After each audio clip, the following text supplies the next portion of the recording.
एक बार का जिक्र है, तपती रत्ती जैसी धूप में हजरत मूसा अलैहिस्सलाम अपनी कौम के साथ सफर कर रहे थे।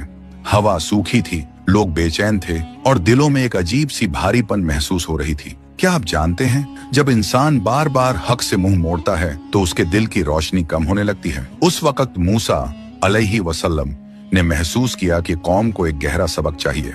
रास्ते में कुछ लोग शिकायत करने लगे, हमें रोजी कम मिलती है, हम मुश्किल में क्यों हैं? मूसा अलैहि वसल्लम ने नरमी से जवाब दिया, मुसीबत हमेशा अजाब नहीं होती, कभी कभी यह हिदायत का दरवाजा होती है।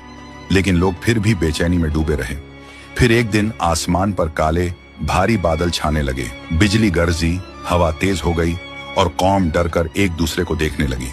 हजरत मूसा अलैहि वसल्लम ने सबको जमा किया और कहा, यह वक्त खौफ का नहीं, यह वक्त अपने दिल को साफ करने का है। अल्लाह कभी जुल्म नहीं करता, इंसान खुद जुल्म करता है। बिजली और बादलों की गड़गड़ाहट के बीच लोगों को अपनी गलतियां याद आने लगी। किसी ने न शुक्रा होना सीखा था, किसी ने जुल्म किया था, किसी ने इबादत में सुस्ती बरती थी। सब समझ गए कि अल्लाह का अजाब तभी आता है जब इंसान बार बार हिदायत को ठुकराता है। आखिरकार लोगों ने सच्चे दिल से तौबा की। तभी हवा मुलायम हो गई, बादल छोड़ गए और आसमान साफ हो गया। मूसा अलैहि वसल्लम ने कहा, जो लोग हक की तरफ लौट आते हैं उन पर अल्लाह की रहमत कभी बंद नहीं होती।